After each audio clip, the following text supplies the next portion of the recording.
Na tuinamishe vichwa vyetu sasa tunaponena na mwandishi wa neno. Baba yetu wa mbinguni, tunakushukuru wewe kwa ajili ya majaliwa haya mazuri na mema ya kuja kwako tena alasiri ya leo. Tunakuja kwa unyenyekevu katika jina la Bwana Yesu, tukiomba msamaha wa dhambi zetu, na kwamba wewe utatutembelea tena usiku wa leo na kutupa kwa wingi sana sana kuliko yote ambayo tungeweza kufanya ama kuwazia. Tunaomba kwa ajili ya kila mtu aliye katika uwepo wa kiungu, kwa wale walio wenye dhambi kwanza, wasiokujua wewe, kusudi usiku wa leo kuweze kuja uponyaji wa nafsi na roho yao, ili kwa jumla waweze kuwa watumishi wako usiku wa leo. Tunaomba Baba ya kwamba wale ambao hawajakata kauli kama vile tungesema,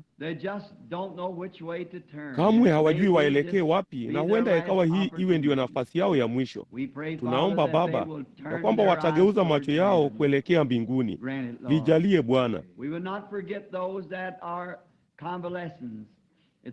Tusinge wasahau wale wanaopata ahueni, walio hospitalini na nyumbani, na walio wagonjwa wala hawawezi kuhudhuria ibada, ingawa wangetaka sana kuhudhuria. Tungeomba kwamba malaika wa Mungu wangekaribia kando ya vitanda vyao usiku wa leo, na labda maana tumekusanyika pamoja na kuomba kwamba wewe utajalia nguvu za uponyaji ziwajie, ili waweze kuja kesho usiku kwenye ibada na kuendelea. Lijalie Bwana. Ukiwa na wengine hapa walio wagonjwa na wanaoteseka, jalia huu uwe ndio usiku wa ukombozi wao. Tubariki pamoja tunapoendelea kukungojea wewe, kwa kuwa tunaomba katika jina la Yesu na kwa ajili yake. Amina.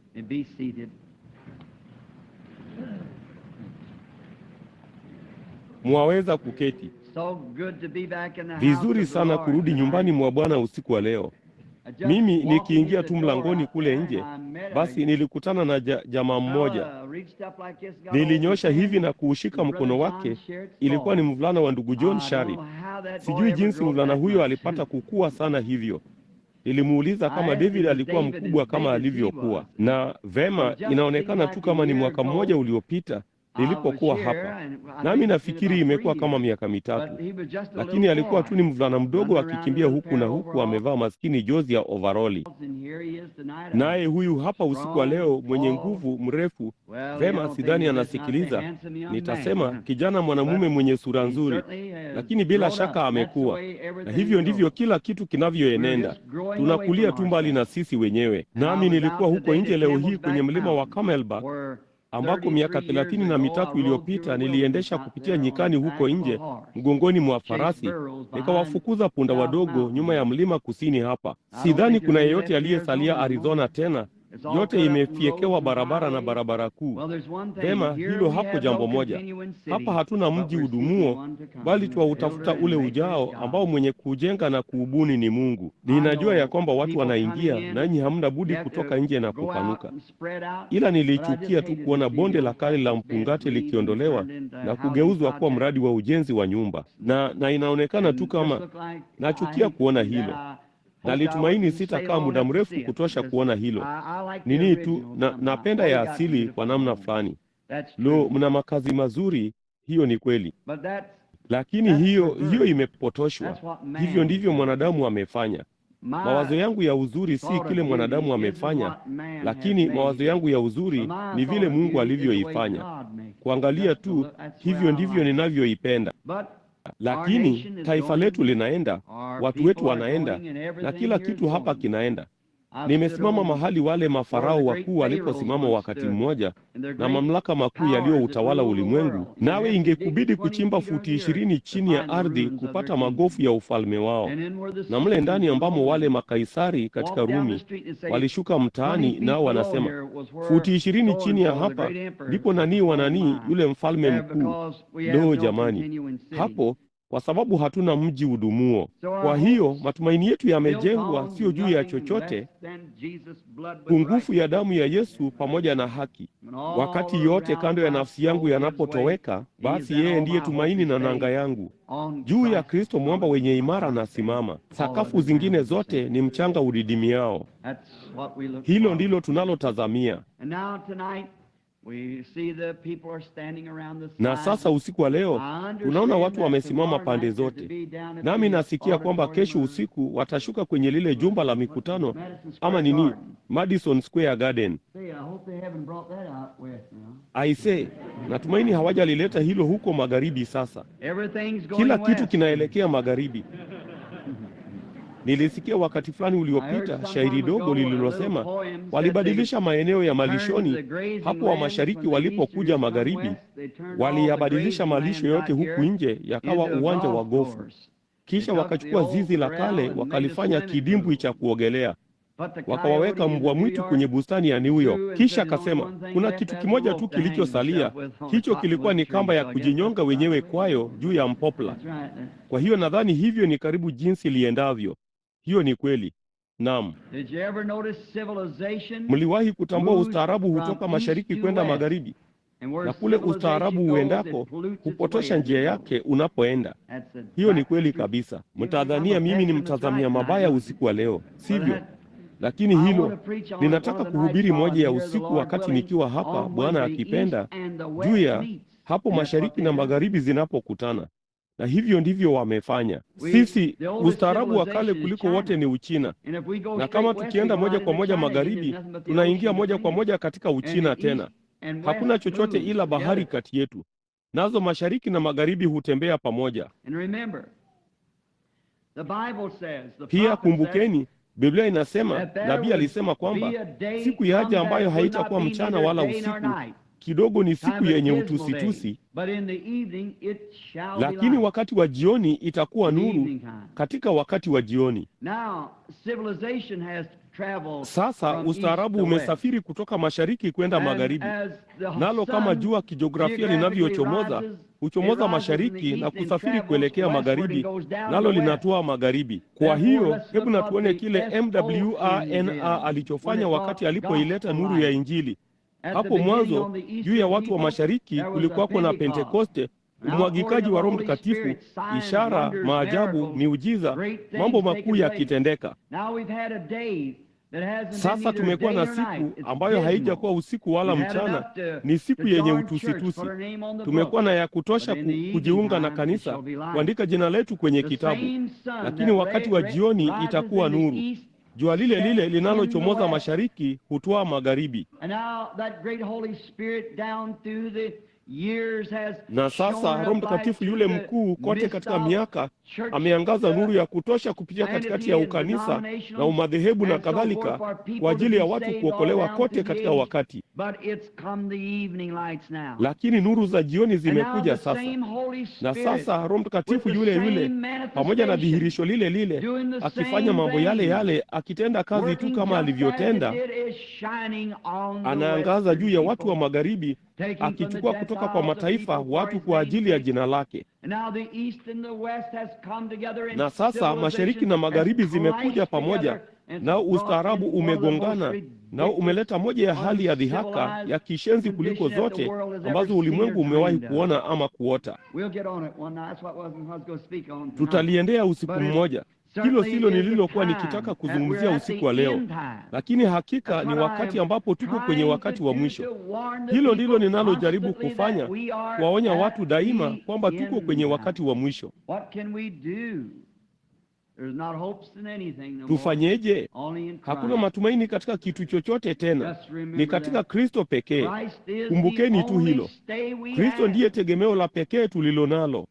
Hatuwezi kuiangalia demokrasia, ilikuwa ni nzuri, bali imepita, imeishi maisha yake. Wafalme waliishi maisha yao, na falme na watawala wa kimabavu nao wote wamemaliza siku yao.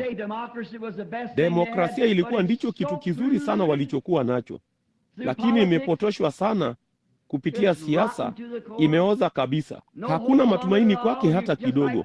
Ni kama tu mnajaribu kujenga kwenye mji uliochomwa moto ambao umeungua ukawa moshi. Huwezi kuujenga, umeangamia na umeisha. Nao hauna budi kuwa hivyo, hauna budi kuja hivyo. Biblia inasema itakuwa hivyo. Shetani ndiye mtawala wa kila taifa. Kila ufalme ni wa Shetani, naye huzitawala kulingana na njia yake ya kutawala. Lakini si alizitoa kwa mwana wa Mungu siku moja? hizi ni zangu, ninafanya nazo nipendavyo, falme zote za ulimwenguni. Hiyo ndio sababu zinapigana na kuuana na kuangamizana kinyama. Lakini Yesu alisema, rudi nyuma yangu Shetani, kwa kuwa yeye alijua atazirithi. Basi furahini enyi mbingu, nanyi manabii watakatifu, kwa kuwa ufalme wa ulimwengu huu umekuwa ufalme wa Bwana wetu, naye atauongoza na kuutawala kwa miaka 1000. Ndipo hakutakuwako na vita tena. Lo, siku hiyo kuu na ije! Lo, hebu niwashawishi katika jina la Kristo.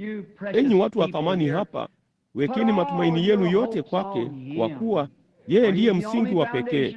Kwa kuwa mtikiso unakuja. Demokrasia imetikiswa vipande vipande, falme zimetikiswa vipande vipande, mataifa yametikiswa vipande vipande. Tuko kwenye mwisho wa mambo yote, lakini tunaupokea ufalme usioweza kutikiswa, imara, usioweza kutikiswa, siku zote mkidumu katika rehema za Mungu. Lo, napenda hilo. Nina furaha sana usiku wa leo kuwa Mkristo. Sijui yale ningeweza kufanya kama si kuwa Mkristo. Labda ningekuwa wa kujinyonga kama si kuwa Mkristo. Kwa kuwa nikijua na kuyaona mambo haya, halafu basi pamoja na karama ambayo Bwana amenipa kuona kimbele na kufahamu yale yeye ataniruhusu kufanya, kuniruhusu tu kuyaona. Ninajua ni ng'ambo tu ya upeo wa macho huko, mnaona. Kuona likija karibu jinsi lilivyo, basi linanifanya kupaza sauti kwa yote yaliyo ndani yangu. Lo, itorokeni ghadhabu ijayo.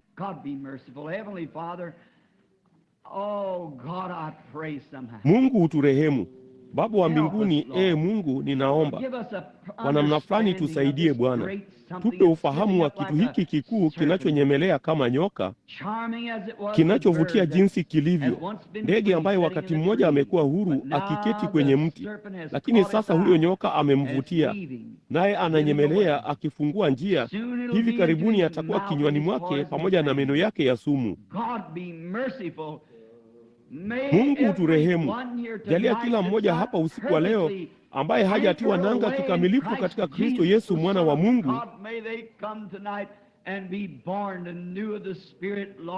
jalia waje usiku wa leo na kuzaliwa upya kwa Roho Bwana, kusudi matumaini yao yawe kwenye kuja kwake. Wote wanaopenda kuja kwake, lijalie Bwana. Katika jina la Yesu tunaomba, amina. Ninataka kuchukua somo langu usiku wa leo, Bwana akipenda, kutoka katika kitabu cha Petro wa kwanza. Na iwapo mnataka kusoma pamoja nami, Petro wa kwanza mlango wa 5.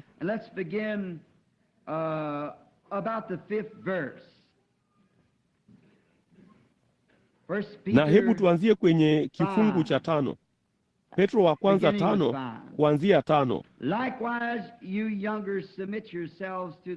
Vivyo hivyo ninyi vijana watiini wazee. Naam, ninyi nyote jifungeni unyenyekevu mpate kuhudumiana, kwa sababu Mungu huwapinga wenye kiburi, lakini huwapa wanyenyekevu neema.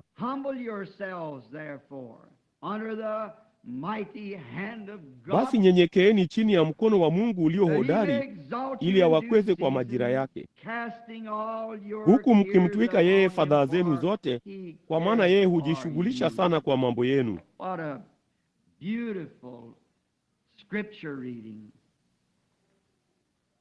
Ni somo zuri jinsi gani la maandiko.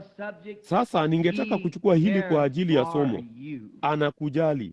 Na pia imeandikwa katika mlango wa 14 wa Yohana Mtakatifu, msifadhaike mioyoni mwenu, kama mlimwamini Mungu, niaminini na mimi, kwa kuwa nyumbani mwa Baba yangu mna makao mengi. Isingalikuwa hivyo, ningaliwaambia, nitaenda kuwaandalia mahali. Basi mimi nikienda na kuwaandalia mahali, nitarudi tena nikawakaribishe kwangu, ili nilipo mimi nanyi muwepo. Tamshi lingine la maandiko ni kwamba yeye atamwomba Baba, naye angetupa mfariji mwingine, naye mfariji huyo angekuwa ni Roho Mtakatifu, ambaye ulimwengu haungeweza kumpokea, bali angekuwa ni mfariji kwa mwaminio. Basi atakapokuja, yeye atanishuhudia mimi na kuwakumbusha mambo ambayo nimewafundisha, na atawaonyesha mambo yajayo. Roho Mtakatifu mbarikiwa. Na katika siku za Paulo, wakati yeye aliposema, kama sisi mtu asiyefunzwa akija miongoni mwenu, nanyi nyote mseme kwa lugha, na kusiwe na mfasiri, basi asiamini atasema ninyi ni wenda wazimu. Lakini kukiwepo na mmoja anayetoa unabii na kufunua siri za moyo, kasema, basi wataanguka chini na kusema, hakika Mungu yu pamoja nanyi. Basi sisi hapa katika siku hii pamoja na mfariji yuyo huyo akijidhihirisha mwenyewe vile vile alivyofanya wakati huo. Ni faraja jinsi gani pamoja na ahadi. Sasa kila mtu hana mfariji huyu wa ajabu. Hawana. Wanamkataa kwa sababu kamwe hawamwamini. Kunayo njia moja tu ambayo kamwe utaweza kumpokea mfariji huyu wa ajabu, ni utakapomwamini Bwana Yesu Kristo, ukiri dhambi zako, utubu, uhudumiwe ubatizo wa Kikristo na ahadi kwamba Mungu atakujaza na Roho Mtakatifu. Hiyo ni ahadi yake. Hawezi kuighairi hiyo. Ni ahadi yake. Nimesema siku zote, kama mtu alifunzwa vizuri sana naye alitubu na kutoka moyoni mwao alikuwa amemwamini Mungu kwa yote yaliyokuwa ndani yao, ndipo hapo wanapobatizwa, mara Roho Mtakatifu atakuja juu yao, kwa sababu yeye aliahidi kufanya hivyo. Aliliahidi, mtampokea Roho Mtakatifu, kwa maana ahadi hii ni kwa ajili yenu. Sasa watu siku hizi, sababu ya wao kutompokea huyo ni kwa sababu anaingilia maisha yao ya kiroho wanayopenda kuishi.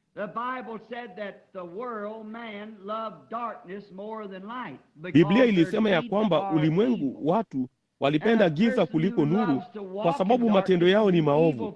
Na mtu anayependa kutembea gizani na kufanya mambo maovu, ni anayependa mambo maovu, hawezi kumpenda Roho Mtakatifu,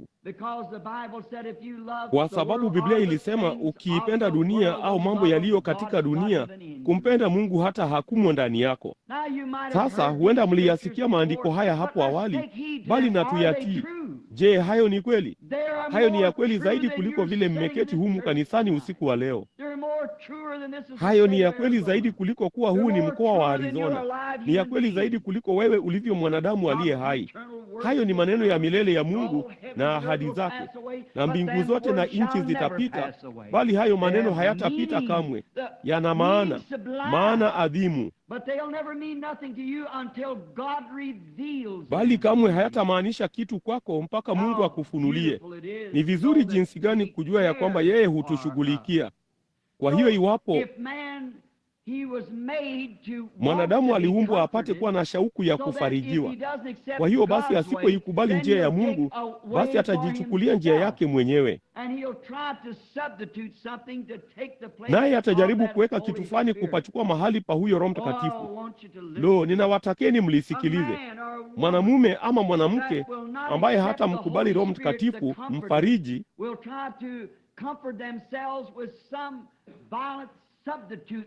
watajaribu kujifariji wenyewe kwa kibadala katili ambacho shetani atawakabidhi. Shetani ana vibadala vingi sana. Lakini ni kwa nini tuwe na kibadala wakati anga za Kipentekoste zimejaa kilicho halisi? Kwa nini nile kutoka kwenye pipa la takataka wakati meza safi imewekwa imejaa chakula kizuri sana? Ningekuwa na kasoro kiakili kama ningalifanya hivyo. Sasa ni huzuni jinsi gani kuona kwamba mwanadamu atajaribu kuweka kibadala fulani kupachukua mahali hapo.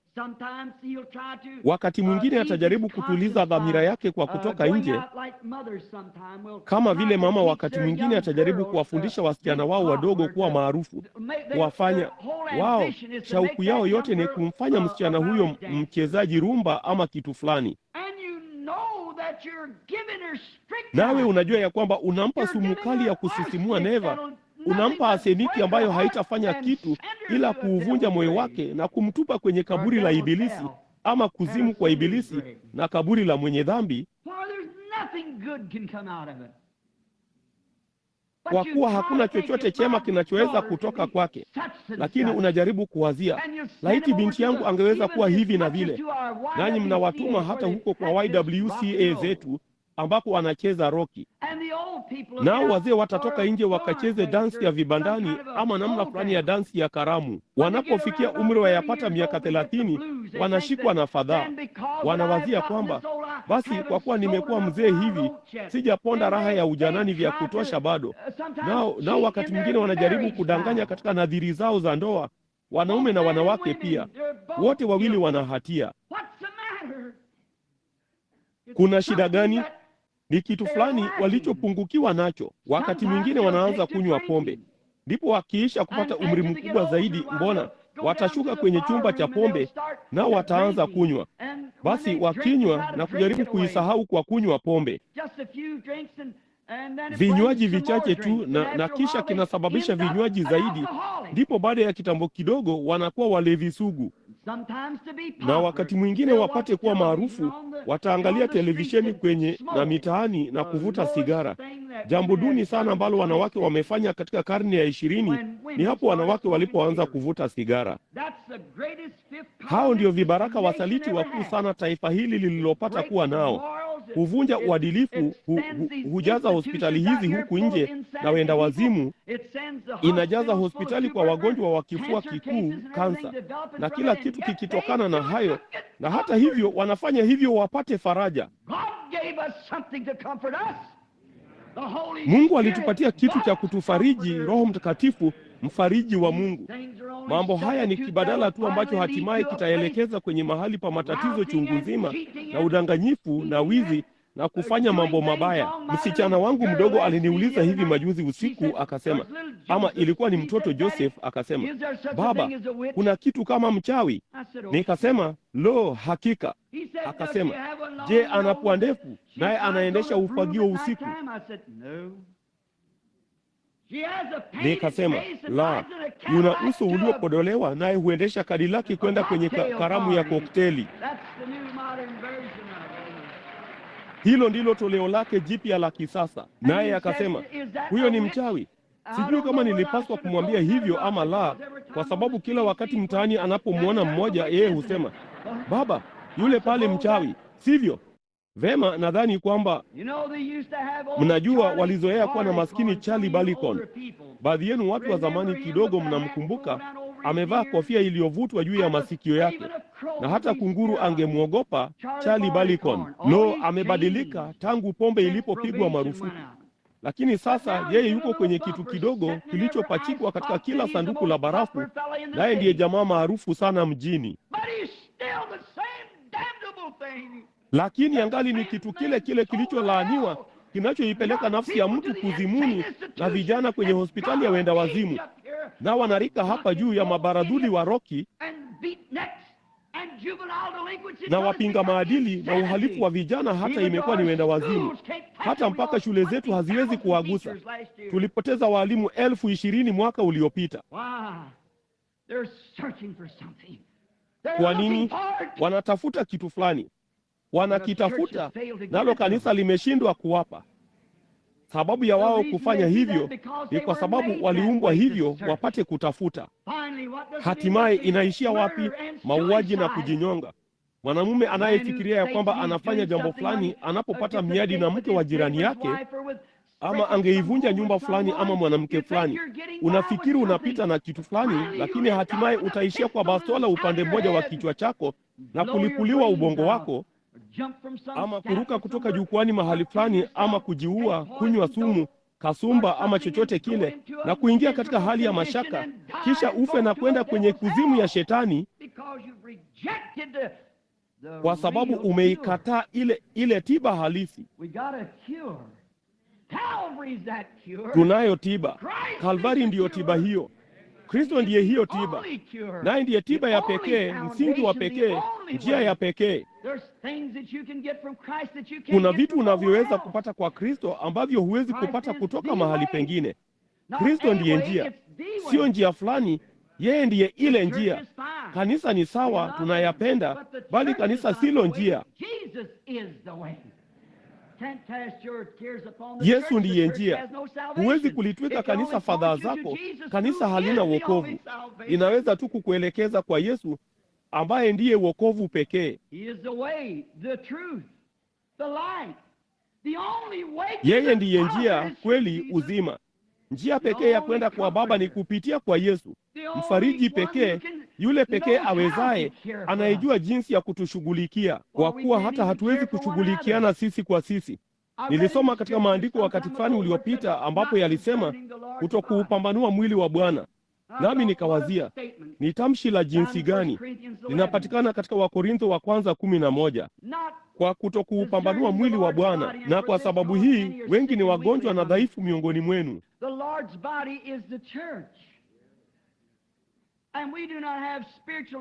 Mwili wa Bwana ni kanisa, nasi hatuna upambanuzi wa kiroho wa kutosha kujaliana. Tunawezaje kujali basi iwapo hatuwezi kujaliana? Tunawezaje kuwajali waliopotea na wanaokufa? Ni hospitali gani tunayoweza kuwapeleka? Tumtwike fadhaa zetu, kwa kuwa yeye anakujali. Wanaume huchukua njia hizi za mkato, na kinachowafanya wafanye hivyo ni kwa sababu Mungu alipomuumba mwanadamu, yeye hakumuumba mwanadamu apate kufanya hivyo. Alimuumba mwanadamu awe mwenye furaha, kuridhika na kufarijika. Mwanadamu, Mungu hawataki watoto wake kukosa faraja. Usinge nini? Bona ninyi akina mama mngeamka katikati ya usiku kama mlikuwa wagonjwa sana, kama kadogo alikuwa ameondolewa blanketi, nawe unajua maskini jamaa huyo mdogo angeshikwa na homa, ungejitahidi kwa njia fulani upate kwenda kando ya hicho kitanda ukamfanye kustarehe. Kama mmoja wa wapendwa wako alikuwa ameshikwa na homa, nawe ungeweza kukaa pale na kitambaa na kuosha uso wao kwa maji baridi kuwastarehesha. Ungefanya hivyo mmoja wa watoto wako. Ungeketi pale, ingawa ulikuwa mgonjwa na ulipaswa kuwa kitandani wewe mwenyewe, bado ungeketi pale, kwa maana watoto wako wanamaanisha kitu kwako. Wao ni sehemu yako, wao ni maisha yako. Nalo kanisa ni maisha ya Mungu duniani, naye anataka kulistarehesha kanisa lake. Na jinsi ingekuwa kama ulijua ya kwamba kuupangusa uso wenye homa wa mtoto wako kungemtuliza, naye angekataa na kukutemea mate usoni mwako na kuchukua chupa ya whisky ama kitu fulani anywe badala ya ule mguso wa mkono wa mama ama chochote kile. Hivyo ndivyo tunavyofanya tunapoziendea tiba zingine. Kuna dawa nyingi, bali tiba moja. Kristo ndiye hiyo tiba, na tiba pekee katika jambo hili. Yeye anatujali, anatupenda, naye anatutaka tumjie. Mungu alituumba jinsi hiyo, kitu hicho kitakatifu ndani yetu kinachotaka kufarijiwa.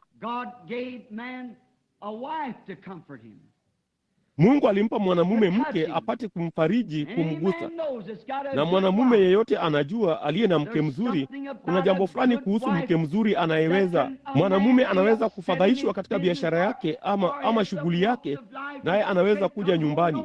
Haijalishi, hakuna mtu, hakuna daktari. Ndivyo ilivyo kwangu mimi. Ninaporudi kutoka nchi za ng'ambo ama mahali fulani, nami nina wasiwasi sana na nimefadhaika na kupoteza usingizi na kusikia kilio na kuona maskini watoto wadogo wenye njaa mtaani na wakilia na kuendelea, linaniua tu. Ndipo ninapokuja nyumbani, kama mke ataketi juu ya mkono wa kiti, anikumbatie kwa mkono wake na kusema, Bill, naelewa hilo, wajua. Basi mipapaso michache tu kutoka kwa mke inamaanisha mengi sana. Jambo lile lile mume kwa mke. Hivyo ndivyo Mungu anavyotaka iwe. Basi tunapoweka kitu fulani badala ya hilo, nawe utamchukua mwanamke mwingine kujaribu kupachukua mahali hapo, ama mwanamume mwingine. Unaona kile unachofanya sasa. Mbona yeye alitupa marafiki? Anapenda sisi tunapaswa kuwa marafiki, tunapaswa kuwa ndugu. Na jinsi ambavyo ni vizuri kumwendea rafiki mzuri katika wakati wa shida na kusema, ewe rafiki yangu, mambo fulani na fulani yametukia. Naye rafiki mzuri anayeaminika aketi chini na kuzungumza nawe. Hilo ni zuri sana. Huyo ni wa Mungu. Kama tu vile mke wako alivyo wa Mungu, mume wako, unapokuwa mwaminifu. Lakini imefikia ambapo hata katika mwanadamu kuonyesha asili yake iliyoanguka, yeye hudhalilisha kile ambacho Mungu amempa. Jambo la kwanza, yeye alichukua chupa ama ulimwengu kumfariji badala ya Roho Mtakatifu. Mungu alimpa mke apate kuwa mwenziwe wa maisha, wala yeye haridhishwi na mmoja, inambidi kumchukua mwingine na mwingine. mwanamke kwa mwanamume au kinyume chake, vijana na kadhalika.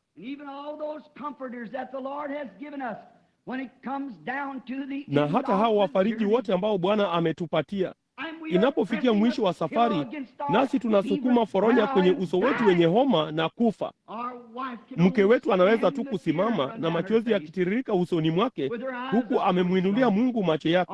Rafiki yetu anaweza kutupiga begani na kutupa mikono na kusimama akiiminya mikono yake, kwa sababu hawezi kwenda mbele zaidi. Lakini basi wakati mfariji, kama Daudi alivyosema, naam, nijapotembea kwenye bonde la uvuli wa mauti, sitaogopa mabaya, wewe upo pamoja nami. Gongo lako na fimbo yako vyanifariji hata katika bonde la vivuli vya mauti. Ni kwa nini watu huona kiu na kuona njaa? Kwa sababu wakati alipoumbwa, alifanywa na kuumbwa akiwa na mahali padogo ndani yake ambamo Mungu aliishi kumfariji. Basi alipojiondoa kwa Mungu kwa dhambi, basi mahali hapo pakawa patupu. Na hiyo ndiyo sababu anamwonea njaa, anamtafuta. Nayo shida siku hizi kwetu sisi wa Kristo, na hofia hatufanyi yote tuwezayo kufanya kumwonyesha ndugu yetu aliyeanguka na kwamba hiyo ndiyo shida yake. Hiyo ndiyo shida ya uhalifu wa vijana, ni kwa sababu kumekuwako na uhalifu kanisani na uhalifu nyumbani ambao umesababisha uhalifu wa vijana. Hiyo ndiyo sababu wapinga maadili na kadhalika wako mitaani wakirukaruka na kuyakuza mambo haya yote, ni kwa sababu wanajaribu kupata kitu cha kuridhisha. Hebu niseme jambo hili usiku wa leo katika jina la Bwana Yesu. Hakuna kitu kitakachoridhisha kama kule kuja kwa nguvu za Roho Mtakatifu ambazo zitayabadilisha maisha na misimamo yako na kukupa faraja na uzima wa milele.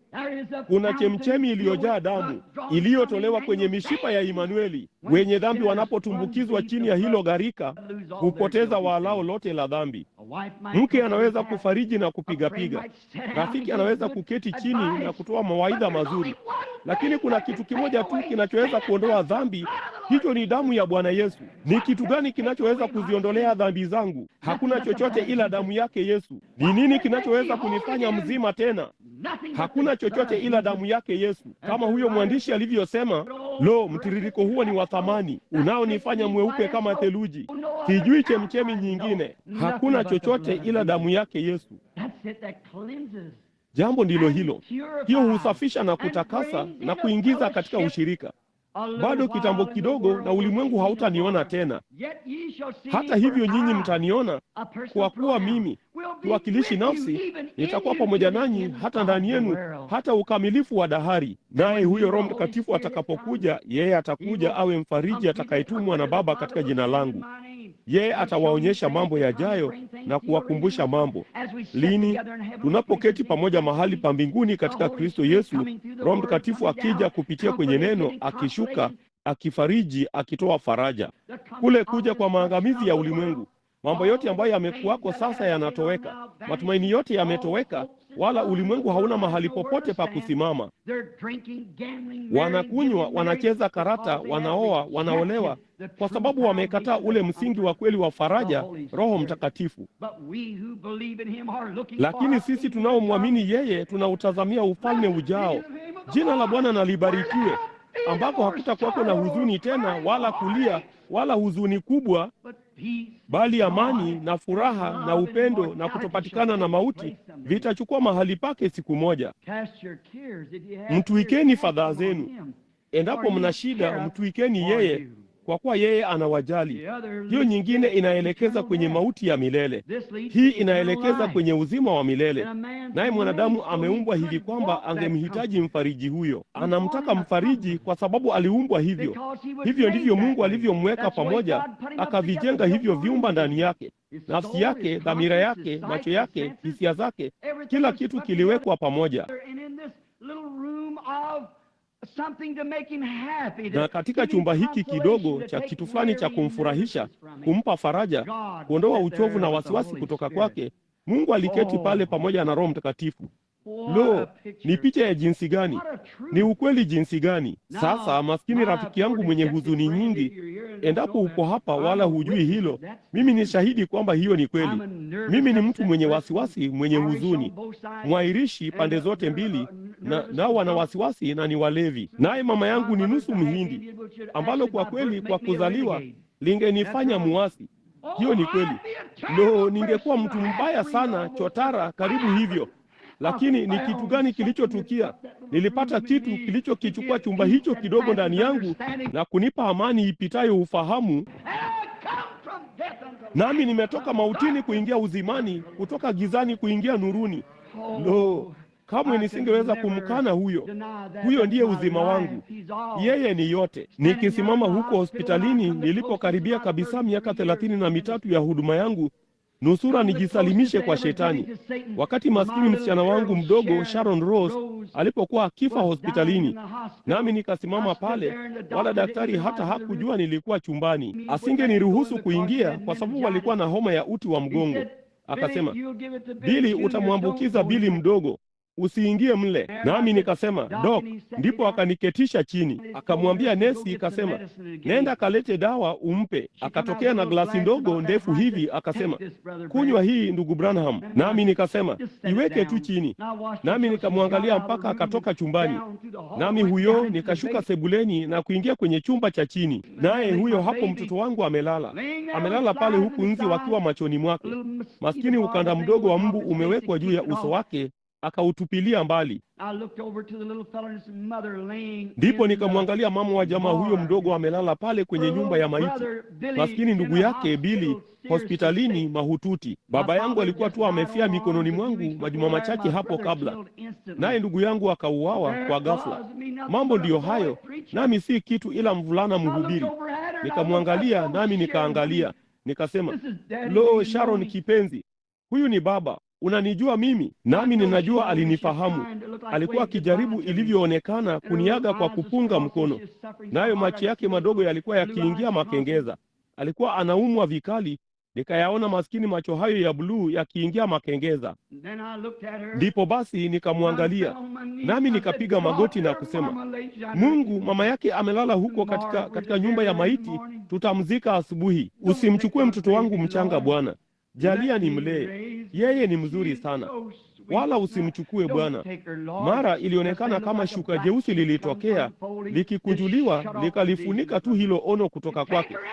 Unamchukua kwa vyovyote vile. Nikasimama. Ndipo basi Shetani akaja karibu nami na kusema, halafu ati ungemtumikia wewe? Huyu hapa si kitu ila mvulana. Nawe unamaanisha umefanya nini? Umesimama kando ya barabara kila mahali ulipoweza na kufunga mpaka ukawa dhaifu sana, usingeweza kupanda nguzo ya simu kufanya kazi yako. Nawe umefanya nini ila kuhubiri na kulia na kuomba? Na neno moja kutoka kwake lingebadilisha picha yote. Lakini je, yeye angefanya hilo? La, hata alifanya. Atamwacha afe, halafu ati utageuka na kumtumikia? Nilikaribia sana katika saa hiyo, wakati miguu yangu isingenishikilia tena, niliegemea kitandani. Nikasema, Shari, unamjua baba, naye angenini kumsikia kama anakorota, naye angeangalia, na najua alikuwa iwafa. Nikawazia neno moja tu, isingembidi hata kulinena, ni kuangalia tu.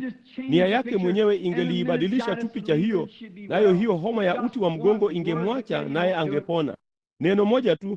Lakini hata hivyo yeye asingefanya hivyo. Shetani akasema, halafu utaendelea tu kumtumikia. Nami nikawazia, niende wapi? Ningefanya nini? Ningeenda kwa nani? Liko wapi tumaini langu? Jambo fulani likatukia kwangu. Nikasema, miaka michache iliyopita hapa chini, nami najua ya kwamba nampenda. Nikajongea kwenye kitanda, nikaweka mkono wangu juu ya kichwa chake kidogo, nikasema, kipenzi, Mungu alikuleta na Mungu anakuchukua. Jina la Bwana libarikiwe. Hata ukiniua, hata hivyo nitakutumaini. Naam Bwana. Nikasema, nitakuchukua kipenzi na kukulaza juu ya mkono wa mama yako huko kwenye nyumba ya maiti ya mtayarisha mazishi katika yapata saa 1 kuanzia sasa. Lakini hata hivyo, kama yeye akiniua, hakuna kitu ninachoweza kukiendea. Yeye ndiye tumaini la pekee nililowahi kuona. Yeye ndiye msingi pekee. Yeye ndiye faraja pekee niliyowahi kuwa nayo. Basi ningeweza kwenda wapi sasa kupata faraja kama haikuwa ni kwake? Niliposema hivyo, malaika walikuja wakamchukua, nami karibu tu nizimie, bali jambo fulani likatukia. Yeye alikuwa ndiye mfariji wangu. Alinijia, akanishughulikia. Nikaenda hadi kaburini siku baada ya siku, kutimiza wajibu wa kwenda huko kila siku, kuomboleza kidogo na kuomba. Mbunge wa mkoa alikuwa ni mshiriki wa kanisa langu, kanisa la Kibaptisti, na kwa hiyo basi nilikuwa ninaenda zangu barabarani. Ndipo Bwana Aisla yeye akasema, akakaribia na kuniona, akasimama, ndipo akakimbia hapo na kunikumbatia kwa mikono yake. Nilikuwa nimevaa buti. Ilikuwa ni mara baada ya yale mafuriko ya mwaka wa 37. Basi nilikuwa nikienda zangu barabarani, mikono yangu nyuma yangu, naye Bwana Aisla akasimama, akanikimbilia, akasema, Billy, ninataka kukuuliza jambo fulani mwanangu. Yeye ni mzee, angali anaishi kwenye miaka yake ya mwishoni kabisa sasa. Nami nikasema, ni kitu gani Bwana Aisla? Akasema, nimekusikia ukihubiri, nimekusikia ukizungumza na jinsi ulivyomtukuza Kristo na kusema mambo haya yote kumuhusu yeye. Naye hapo akamwacha baba yako afie mkononi mwako kwa kuzidishiwa dawa ambako kulimuua. Daktari alimuua pasipo kujua alichokuwa akifanya.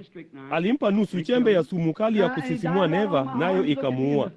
Nami basi akafa papo hapo mikononi mwangu, akinitazama usoni. Siku 2 ama 3 baada ya hapo, nilimtazama Mkristo mpendwa, shemeji yangu, mke wa ndugu yangu, akifa. Nikamwona akisimama na kumwangalia Robini aliyeketi mtini na kuimba, kuna inchi ng'ambo ya mto. Hapo mke wangu alikufa, nikimshika mkono akisema, Bill, umezungumza juu yake, umehubiri juu yake, bali hujui jinsi ilivyo tukufu kuondoka kwenye maisha haya hadi mengine. Mambo hayo yote kule niliyokuwa nimemwona yeye akiyafanya. Na yeye alisema, sasa yeye amechukua kila kitu ulicho nacho. Yeye anamaanisha nini kwako sasa? Nikasema, wewe kijito cha faraja yangu yote, zaidi ya maisha kwangu. Ni nani niliye naye duniani mbali na wewe? Ama ni nani mbinguni ila wewe? Akasema, inamaanisha hivyo kwako? Nikasema, inamaanisha hivyo kwangu. Nikasonga mbele, nikaenda upande mmoja wa kilima pale ambapo alizikwa. Ndipo nikaketi pale muda kidogo, na ilionekana kana kwamba maskini huwa mmoja alitokea, angeimba ama angelia. Jioni kabisa, wakati nimeketi pale na kumwazia mke na mtoto aliyelala hapo chini mkononi mwake, basi ilionekana kana kwamba upepo mwanana ukipulizia kwenye misonobari ungeimba, kuna nchi ng'ambo ya mto, wanaiita tamu milele, na tunaifikia tu pwani hiyo kwa mkataa wa imani. Mmoja baada ya mwingine twaingia langoni huko, tukaishi pamoja na wasiopatikana na mauti. Siku moja watapiga hizo kengele za dhahabu kwa ajili yako na yangu. Mambo ya mwisho niliyomwambia mke wangu wakati alipokufa, nami nikamwaga kwa busu. Akasema, usiishi bila mwenzi Bili. Mchukue mwanamke mzuri aliyejazwa na Roho wa Mungu akawalee watoto wangu. Hakujua huyo mtoto mchanga alikuwa anaenda kufa kesho yake. Naye akasema, nitakutana nawe asubuhi ile. Nikasema, simama kule upande wa mashariki mwa lile lango, ndipo utakapomwona Ibrahimu, Isaka na Yakobo na hao watoto wa ufalme wakiingia. Anza tu kupiga makelele, Bill, Bill, kwa sauti uwezavyo. Nitawakusanya watoto pamoja na kukulaki pale. Hiyo ilikuwa ndiyo miadi yangu ya mwisho naye, na kwa msaada wa Mungu ningali nitamtwika fadhaa zangu zote pamoja na faraja ya Roho Mtakatifu, ili siku moja nitimize miadi hiyo nitakapokutana naye kule. Kwa neema ya Mungu nitadumu kwenye uwanja wa vita na kuhubiri mpaka maisha yangu yaishie kwenye ufalme wa Mungu. Mtwikeni fadhaa zenu, yeye anawajali. Sasa yeye anawajali. Sasa tunajua. Hebu tuulize dakika chache kama yeye anatujali. Vema. Yeye alimshughulikia yule mwenye ukoma wakati alipokuwa hapa duniani. Huyo hapo mwenye ukoma ameketi. Mlipata kumwona mwenye ukoma? Nimeona wengi wao, nikawakumbatia mikononi mwangu, hao wakiwa weupe kwa ukoma. Wanaonekana kama dutu la mbegu lililogeuzwa ndani nje. Ameketi ambapo hapana mtu angemgusa, huko chini kwenye vinamasi na uchafu na kinyaa cha mtaani, duni alivyoweza kuwa, ambapo kila mtu aliogopa kumkaribia. Yeye alikuwa mtu aliyetengwa na jamii. Alitengwa na jamii ya mji na jamii ya kanisa na jamii ya kila kitu kilichokuwako mjini. Hakuna mtu aliyetaka uhusiano wowote naye. Kama walifanya chochote, wangemtupia kipande cha mkate na kumwacha akiokote huko mavumbini. Wasingemkaribia. Lakini Yesu alijishughulisha naye. Alitembea moja kwa moja pamoja naye, kisha akaketi. Ninaweza tu kumwona akiweka mikono yake juu yake na kusema, nataka na utakasike. Lo, alimshughulikia. Wakati hakuna kingine kingemshughulikia, yeye alijali. Wakati hakuna kingine kitakachokujali, yeye angali anajali. Palikuwako na maskini muombaji kipofu, huku mikono ya shati lake imeraruka, masharubu kote usoni mwake, wala hana chakula. Aliketi karibu na lango siku moja akiombaomba. Naye mwana wa Mungu akienda zake Kalvari kusulubiwa, amejitwika dhambi za ulimwengu. Lakini mmoja alipiga mayowe, ewe mwana wa Daudi, unirehemu.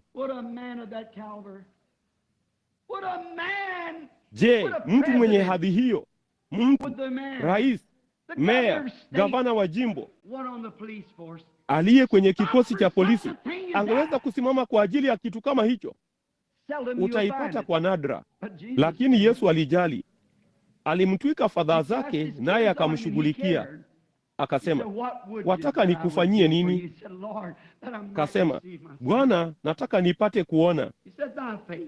Yeye akasema, imani yako imekuokoa. Alimjali. Palikuwapo na mwanamke mtovu wa maadili wakati mmoja, kama vile mlevi sugu ama kahaba, mtovu wa uadilifu sana, mpaka wanawake wa mjini wasingeweza kumgusa. Alitengwa na jamii. Alitoka kwenda kuteka maji yake, ilimbidi angoje mpaka wakati wa adhuhuri. Asingeweza kuambatana na wanawake wenye sifa nzuri. Hakuna mtu angalitaka uhusiano wote na huyo mwanamke. Alikuwa ameolewa, naye alikuwa na lundo la waume, naye ni kimada wakati huo. Hakuna mtu aliyemjali. Walikuwa wagumu sana na baridi. Hakuna aliyejali. Lakini yeye alimjali sana, hata akamwambia siri za moyo wake, kisha akamsamehe kila dhambi, kisha akaweka kitu fulani ndani yake, hata akakimbia mjini akisema, njooni muone mtu aliyeniambia mambo niliyoyatenda. Mnaona, hilo ndilo linalomfanya yeye mkuu kwangu. Yeye hana majivuno. Alikuwa ni neema ya Mungu kwa watu. Alikuwa ni upendo wa Mungu uliodhihirishwa katika mwili wa mwanadamu. Haidhuru ni mdogo jinsi gani ama asiye na faida, yeye aliwajali. Watovu wa uadilifu, walevi sugu, wowote wale. Ninamwazia maskini Rosella Griffith huko Chicago. Kitabu chake kitatolewa sasa. Huyo alikuja mkutanoni mpotovu sana, hata lile shirika kuu la walevi sugu lilikuwa limemkataa. Na yapata hospitali 6 ama 8 maarufu za Chicago zilikuwa zimelifuta jina lake kwenye kitabu, kamwe asiende kule. Mpaka hata alikuwa duni sana, mpaka kitu pekee alichokuwa nacho kilikuwa ni koti ambalo mama yake alimpa. Akalikata upande wa ndani na kuweka chupa zake mle ndani. Mlevi sugu kweli kweli, asije akaganda hata kufa, akilala kwenye mitaro usiku. Msichana mwerevu mwenye elimu, mwanamke muovu mno, akiketi kwenye roshani huko juu katika Indiana ambako tulikuwa tukifanya mkutano. Hakuna mtu aliyeonekana kujali. Kama wangalijua alikuwa ni nani, wangalirudi nyuma kutoka kwake. Lakini Yesu alijali. Alinisogeza karibu na kusema, mwanamke anayeketi huko juu, jina lake ni Rosella Griffith. Yeye ni mlevi sugu. Amekatiwa tamaa na shirika la walevi, wala hawawezi kumfanyia lolote. Basi matumaini yote yamekwisha, lakini yeye amemwamini yeye. Bwana asema hivi, tangu saa hii na kuendelea hakuna pombe tena. Na sasa yeye ni Mkristo mwema mwenye upendo, mahali na kutoka baa moja duni hadi nyingine, kutoka jela hadi jela, akihubiri Injili kuwaokoa walevi sugu. Yesu hujali. Kwa hiyo mtuikeni tu fadhaa zenu. Katika huzuni zenu, yeye anajali. Ninyi mnapowapoteza wapendwa wenu, yeye anajali. Yeye anawajali waliofariki, wale waliokufa katika Kristo. Siku moja yeye alikuwa amechoka sana akienda zake. Ilikuwa vigumu kwake kutembea. Lakini lilikuja kundi la watu kutoka mjini, msafara wa mazishi. Naye maskini mama akirusharusha mikono yake hewani na kuiminya, Yehova, kwa nini ukamchukua? yeye ndiye mwanangu wa pekee. Alikuwa amechoka na kudhoofika, lakini alimshughulikia maskini mwanamke huyo mdogo aliyevunjika moyo. Akaenda kwa wabebaji ambao walilibeba jeneza, naye akaligusa na kusema, mwanangu, amka. Kwa nini? Yeye alijali. Yeye anaelewa. Sasa tunajua kwa maisha yake ya kwamba yeye anajali. Sasa swali ni kwamba kwa ajili yetu usiku wa leo, je, unajali? Yeye anajali. Lakini sasa wewe unajali? Kama hujali, basi yeye hawezi kukusaidia. Lakini kama unajali vya kutosha, ama unajijali vya kutosha. Nimewasikia watu wakitoa tamshi hili la kiwazimu, sijali atakayonipata. Lo jamani, hakika ninajali atakayonipata. Hakika najali. Nami ninaamini mtu yeyote mwenye akili timamu hujali. Ninataka kujua yatakayonipata. Na kama ninajua yeye alinipenda, hakuna mwingine angeweza kupenda jinsi hiyo. Yeye anakujali. Haidhuru wewe ni mdogo jinsi gani, jinsi usivyo na maana, jinsi ulivyo maskini, jinsi usivyojali, ni mara ngapi umejaribu na kushindwa, yeye angali anajali. Upendo wake ungali unabisha mlangoni mwa moyo wako. Lakini sisi hatuna shukrani kwa jambo hilo. Katika siku hapa ambapo ndiyo kwanza niwaambie, natumaini halikupita juu ya kichwa chako. Natumaini halikupita kwa urahisi, bali mtakumbuka maneno haya kwamba kila kitu kiko mwishoni. Ustaarabu uko kwenye mwisho wake. Demokrasia iko kwenye mwisho wake. Kila kitu. Taifa hili limeoza kwa ndani, wakati wote litalipuliwa vipande vipande. Lo, mataifa mengine, ulimwengu uko kwenye mwisho wake. Kwa kuwa kila kitu kipatikanacho na mauti hakina budi kufa, kutopatikana na mauti kupate kupachukua mahali pake. Hatuna budi kupafikia mahali hapa. Tuko hapa, tuko mwisho, wala hakuna msingi mwingine. Hakuna jambo lingine unaloweza, wala hakuna kitu kingine kinachoweza kujali sasa ila Yesu, naye kweli anajali. Hivi hujali vya kutosha kuyasalimisha maisha yako kwake, kumpenda, kwenda mitaani, kumwendea bosi wako, jirani yako, kila mahali, kwa roho tamu nyenyekevu? Jitengeni na mambo ya ulimwengu na muishi maisha matulivu sana, matamu, hata wengine watamwona Yesu ndani yenu. Hivi hamjisikia kwamba mnamuia hilo?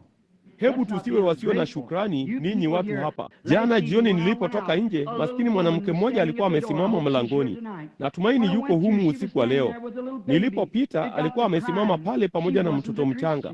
Akaanza kulia. Yeye hakuwa Mkristo, lakini hakuutaka huo ujumbe ukatizwe. Kwa hiyo akamchukua mtoto wake akatoka nje kisiri pamoja naye. Nilipotoka nje mlangoni, yeye alisema, "Lo, jinsi ningalitaka kusikia mwisho wa huo ujumbe."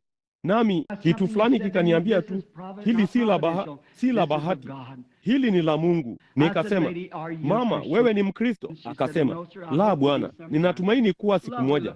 Maskini mama mwenye sura nzuri akiwa na mtoto mchanga mkononi mwake. Nikasema, "Yeye yupo hapa, usiliahirishe muda mrefu kupita kiasi." Na hapo tukaviinamisha vichwa vyetu pamoja pale na kuomba. Ndipo nikamwomba Mungu aichukue nafsi yake. Basi mwishowe nilipomaliza kuomba akasema, "Amina." Ndipo akaanza kuyapangusa machozi kutoka machoni mwake. Kwa nini? Alionyesha wakati alipoutaka huo ujumbe. Hata hivyo, kama hakuupata, labda alikuwa na mtu mwingine hapa kuupata. Alitaka mtu mwingine aupate. Nalo lilifanya nini? Mungu alijali. Kwa hiyo alimfanya asimame papo hapo mahali pale pale apate kuupokea. Jambo ndilo hilo. Yeye anajali. Yeye anajua jinsi ya kuyapanga mambo vizuri. Hivi tuna shukrani vya kutosha? Inanikumbusha juu ya hadithi ya jambo fulani lililotukia katika mji fulani karibu na hapa. Miaka kadhaa iliyopita, mama mmoja alikuwa amemtuma msichana wake kwenda chuoni. Jina lake lilikuwa ni Mary. Na kwa hiyo msichana huyo alikuwa ni msichana mzuri alipoondoka nyumbani. Mama yake alikuwa akifua kwenye ubao na kadhalika apate kumlipia chuo. Basi siku moja alienda kutembea nyumbani, naye alikuwa amechanganyikana na tabaka la watu waliochangamana. Naye akaingia katika ushirika pamoja na msichana asiyeamini aliyekuwa wa kilimwengu sana na asiyemtaua. Na ni vibaya unapoanza kushikana na watu kama hao. Jitenge na mambo ya ulimwengu. Toka. Usijaribu kuwa bora zaidi. kujaribu kutenda kana kwamba wewe ni bora zaidi, ila usiyachafue mavazi yako na dhambi. Usishiriki dhambi za wengine. Ukitaka kuzungumza neno la kuwatia watu moyo, vema, lakini haikubidi kugaagaa pamoja na nguruwe. Kaa mbali nao. Hiyo ni kweli. Alikuwa ameshuka kwenye uchafu pamoja na msichana huyo. Ndipo wakati alipokuja nyumbani, gari moshi lilisimama mbele. Ndipo huyo msichana akiketi kwenye dirisha aliangalia nje. Basi hapo palikuwapo na mwanamke mzee huko nje ambaye alikuwa na makovu kote usoni mwake, nayo shingo yake imejikunyata, maskini mikono yake ni magofu jinsi hiyo, akiangalia kwa yote yaliyokuwa moyoni mwake, akiangalia mtu fulani ashuke kwenye gari moshi. Basi msichana huyu aliyekuwa pamoja na Mary akasema, Mary, hebu angalia maskini mwanamke yule mwenye sura ya kuchukiza. Kasema, hivi yeye si ana sura mbaya sana? Naye huyo alikuwa ni mama yake Mary. Naye Mary kwa sababu ya hisia ya rafiki yake akasema, naam, ana sura mbaya sana. Basi walipotoka kwenye gari moshi, Mary ameshikwa kwenye kituo hicho. Mama yake alikimbia na kusema, lo, kipenzi, nina furaha sana kukuona. Ndipo Mary akampa mamaye kisogo. Naye akasema, sikujui wewe, na akaanza kuondoka. Basi ikawa mwangalizi alikuwa amesimama pale, naye akaruka kwenye sanduku hili akasema, hebu kidogo, naye akauvutia usikivu wa wote waliokuwa karibu. Akasema, ewe mtoto wa mateso, ungewezaje kumpa mama yako kisogo kwa ajili ya maskini msichana huyo asiye na heshima aliye pamoja nawe? Hivi hujionei aibu, Mary? Kasema, na kijua kisa hicho. Sikiliza hapa, ewe msichana, wa huyo msichana mwingine aliyekuwa ametoa lile tamshi kulihusu. Kasema, huyo ndiye mama yake. Wala Mary kamwe hataiona siku aliyokuwa nusu mrembo kama mama yake. Nilimfahamu wakati alipokuwa mdogo. Kisha akasema, alikuwa ameolewa kwa furaha, naye akamzaa maskini mtoto huyu mchanga Mary. Basi alikuwa kwenye orofa ya juu, naye alikuwa ameyafungua madirisha kusudi upepo mwanana unini, nacho maskini kitanda kidogo cha mtoto kule juu. Naye akasema, alishuka chumba cha chini, naye alikuwa akifua nguo akizianika kwenye kitalu cha nyuma. Ndipo moto ukaishika hiyo nyumba. Basi kabla hajatambua hilo, nyumba yote ilikuwa nyekundu kwa moto, majirani wakikimbia. Ndipo mama yake Mary alipokaribia, alisema, alisema, mtoto wangu yuko kwenye orofa ya juu.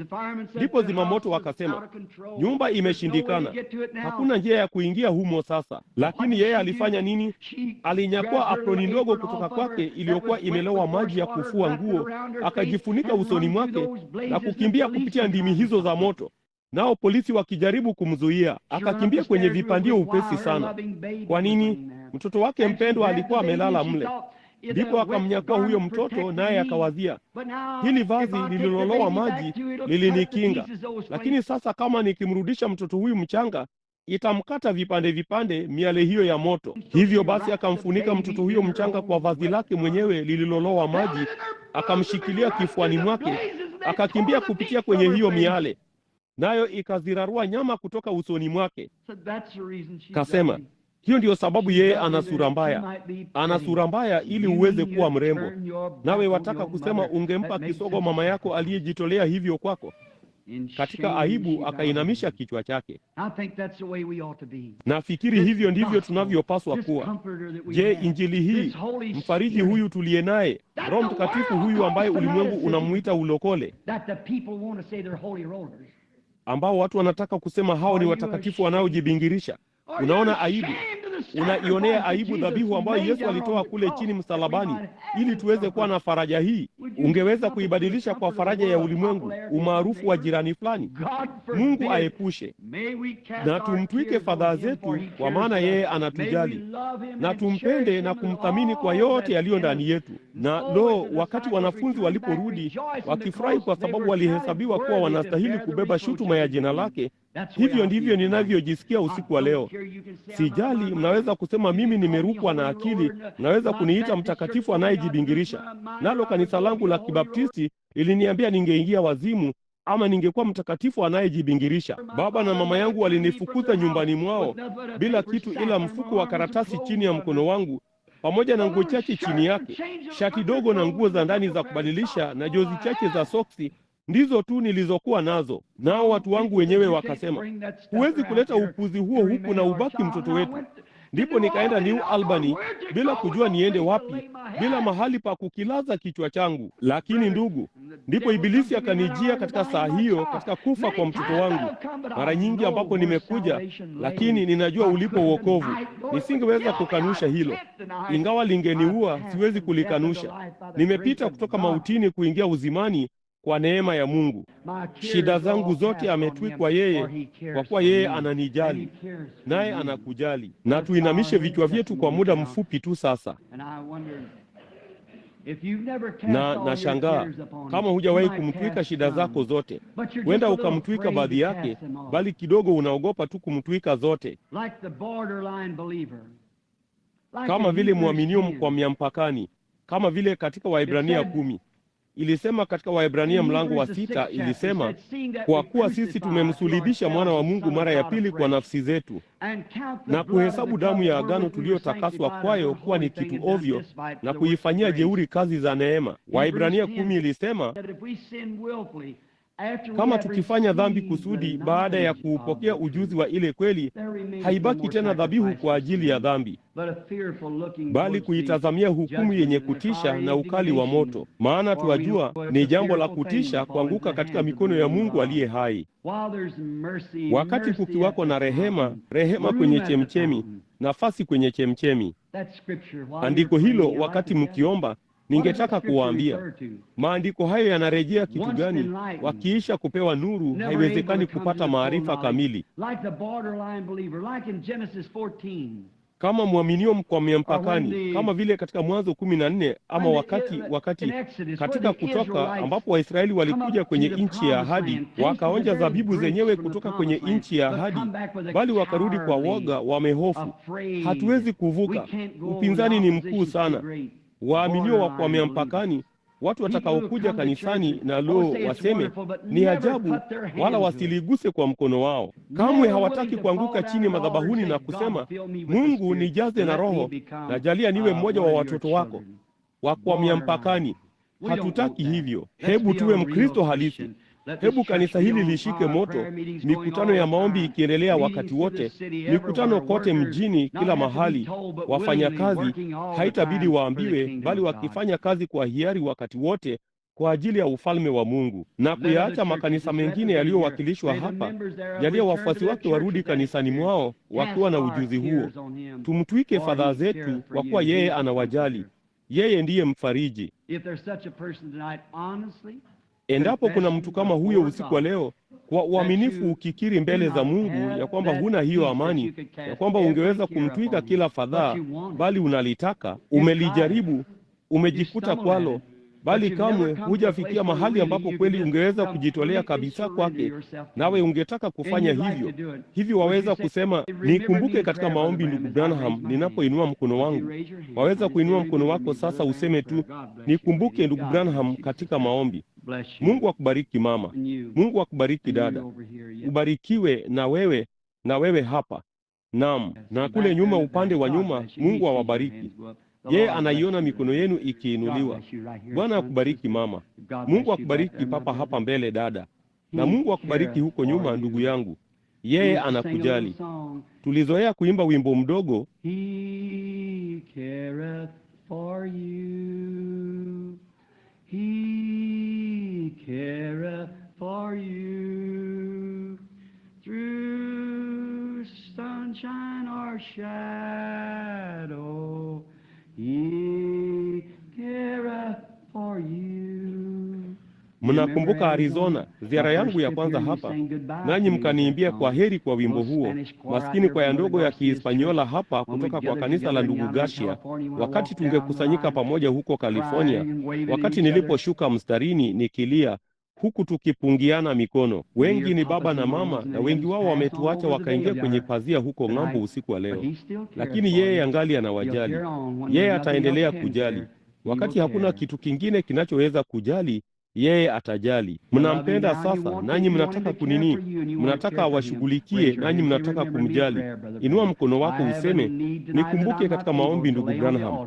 Nina haja usiku wa leo ambayo siwezi kuiweka madhabahuni, isipokuwa nawe uondoke tu na kumtwika Bwana na kusema, Bwana, mimi ni mvuta sigara. Mungu akubariki ndugu. Mimi ni mlevi, mimi ni muongo. Kamwe siwezi kuacha kufanya mizaha michafu. Kamwe siwezi kuacha kunywa pombe, kinywaji cha umma.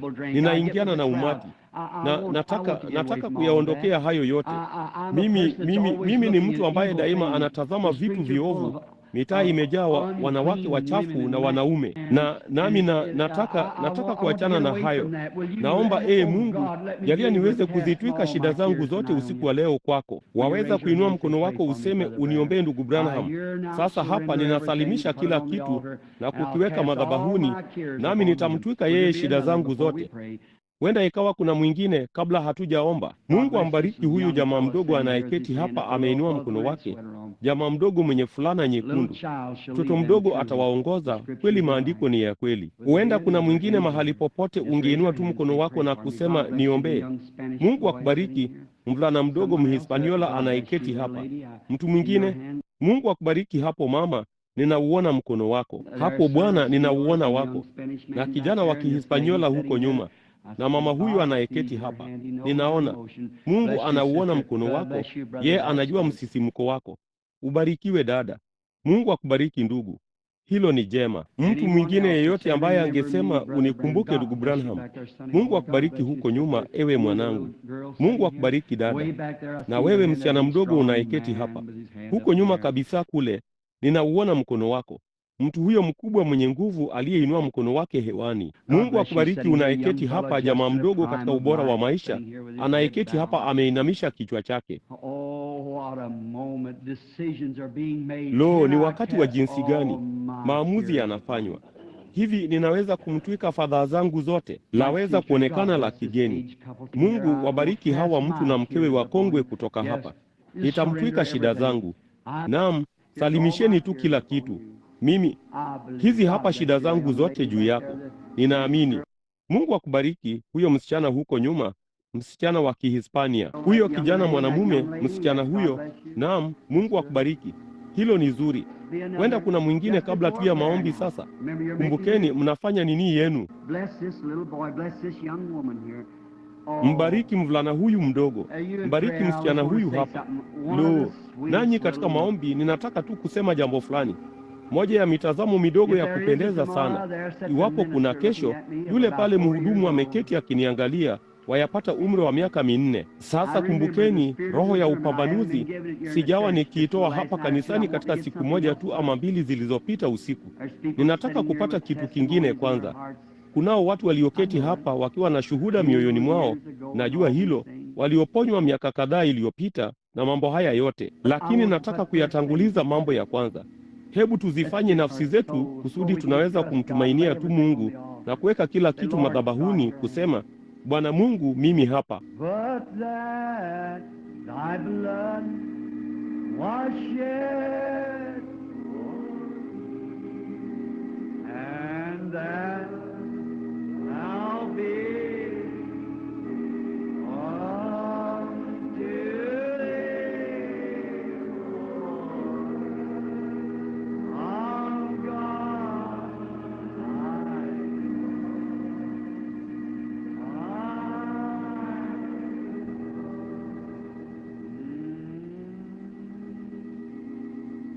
unto Nashangaa sasa, kwa kuwa wengi wameinua mikono yao, kuna kitu fulani kuhusu kanisa ambacho ni kitamu. Ni mahali ambapo watakatifu wanakutanika pamoja, wakati baada ya wakati kuomba, ambapo huduma inahubiriwa jukwani. Kuna kitu fulani cha kupendeza kuhusu kanisa. Ulimwengu umejaa watu sana siku hizi, kidogo ni vigumu kufanya uamsho ndani ya kanisa. Watu wanasimama wamesongamana. Na ndugu yangu na dada wa thamani, yapata miaka 12 iliyopita niliwajia kama kijana mwanamume nikianza huduma. Wengi wenu mngali hapa. Ninamwona Bibi Waldrop hapa, ambapo alibebwa akaingizwa mle amekufa kwenye machela akiwa na kansa moyoni. Hiyo imekuwa miaka kadhaa iliyopita. Naye Roho Mtakatifu akamfufua tena. Madaktari wake walitoa ushuhuda wao, nao walikuwa na kumbukumbu zake. Wengine wameketi hapa ambao imethibitishwa, enyi marafiki, ya kwamba yeye anawapenda. Mwaweza kupanda huku usiku wa leo sasa, nyinyi mlioinua mikono yenu, mlio na kitu mnachotaka kumtwika Bwana, mnajali, mwaweza kuja hapa na kuniacha tu niwaombee. Njooni, simameni. Ninyi msiomjua Kristo kama mwokozi wenu, ama endapo mnamjua nanyi mna tabia ambazo hamwezi kuziondoa ama kitu fulani, mwaweza kuja hapa. Msione aibu sasa. Sema, niliinua mkono wangu ndugu Branham. Basi hakika ungekuja hapa na kusema, ninakiri hadharani ya kwamba ninamhitaji Kristo. Ninataka kuja hapa na kusimama. Yeye alisema, ukinionea haya mbele za watu, nitakuonea haya mbele ya Baba yangu na malaika watakatifu. Lakini kama utanikiri mbele za watu, huyo nitamkiri mbele ya Baba yangu na malaika watakatifu. Mnaweza kutembea na kuja moja kwa moja kwenye marefu ya kanisa sasa. Njoni moja kwa moja hapa na kusimama. Msichana anakuja labda, ama nadhani ni mwanamke wa Kichina akishuka kuja sasa kufanya maungamo yake ya hadharani ya kwamba anamhitaji Kristo. Mungu akubariki dada. Papo hapo. Nitakuwa pamoja nawe katika dakika moja. Wengine zaidi wanaweza kuja sasa hivi wakati tukiimba.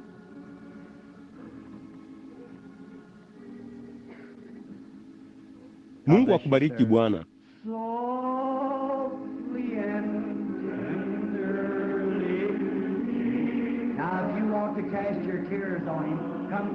Sasa kama unataka kumtwika fadhaa zako, njoo jirushe mwenyewe kwenye madhabahu yake hapa. Simama tu moja kwa moja uje hapa chini.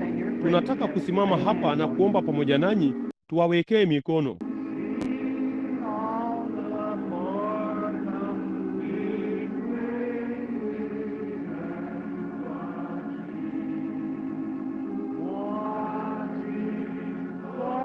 Anaangalia nini?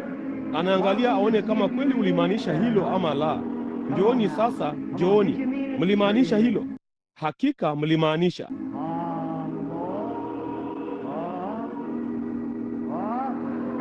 Mungu akubariki.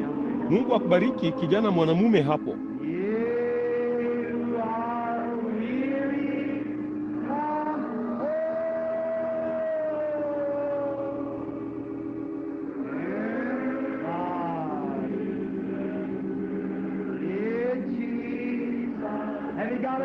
Je, una shida usiku wa leo usioweza kuiondoa? Unataka kumtwika Bwana? Shuka uje.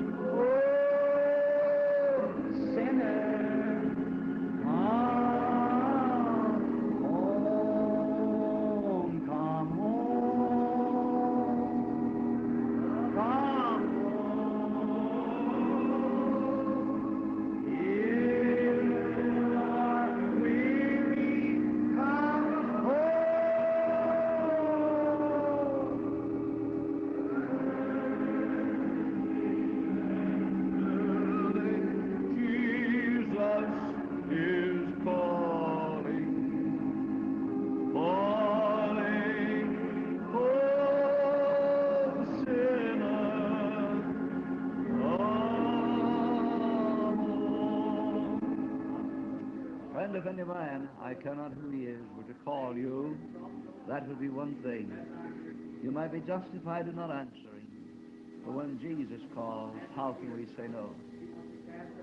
The call that you're receiving tonight is not from the church, not from Brother Branham, from no man, but from the Lord. He says, come unto me, all ye that are weary and heavy laden, and I will give you rest. Let's sing it once more. If there are others that would come, will you come as we sing? Come home, come home.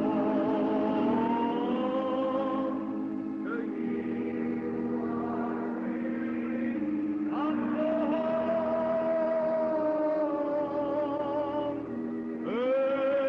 earnestly, tenderly, Jesus is calling. The calling, oh.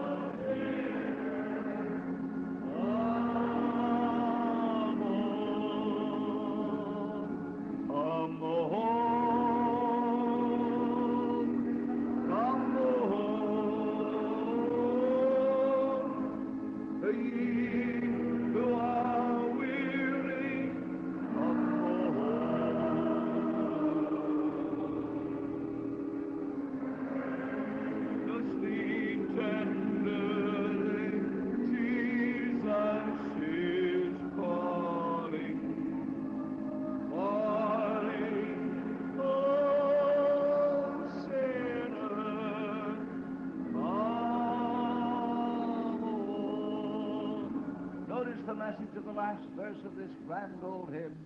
Oh, for the wonderful love he has promised for you and for me. Though we have sinned, he has mercy and pardon for you and for me. Let's sing that verse. Friend, will you heed it? The Lord loves you. He offers you pardon tonight, forgiveness of sin, deliverance from the powers of evil. Let's sing the chorus, and will you come? Will you rise from your seat and come as we sing?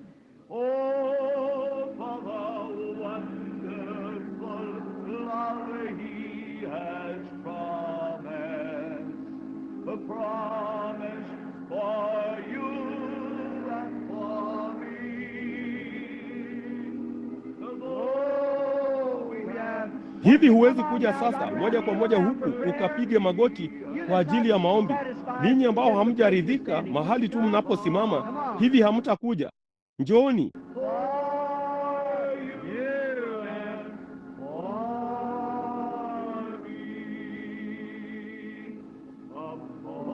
Mungu akubariki kijana mwanamume.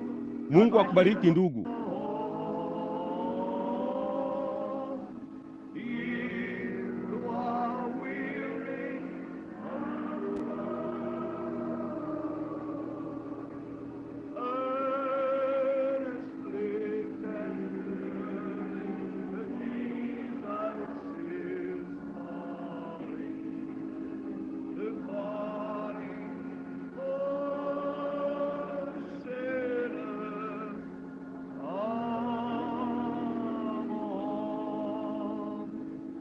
Should we tarry when Jesus is pleading for you and for me? Why should we linger and heed not his mercies for you and for me?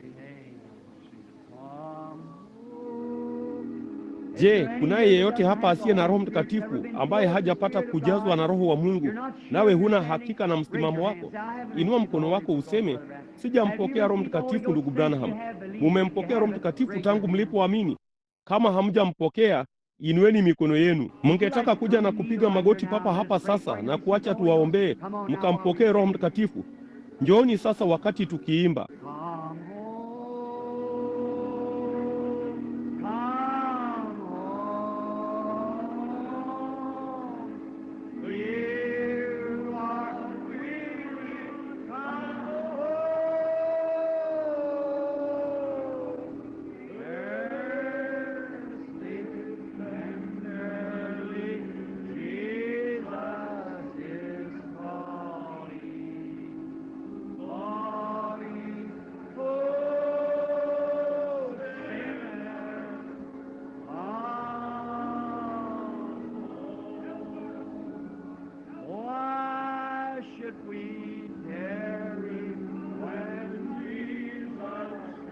Hivi huwezi kuja sasa moja kwa moja huku sasa wakati Yesu anaita? Huenda ikawa ndio wito wako wa mwisho, hatujui. Huenda usiwe, bali hata hivyo waweza kuwa. Hivi hutakuja? Usibahatishe juu ya hilo. Kama huna hakika, njoo sasa. Je, utakuja?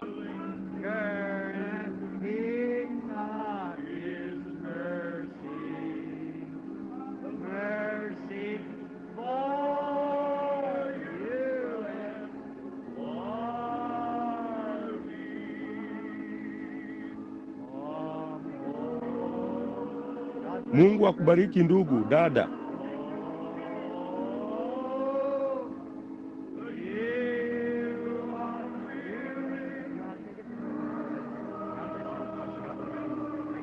Itakubidi kuuchukua kutoka hapa ndugu.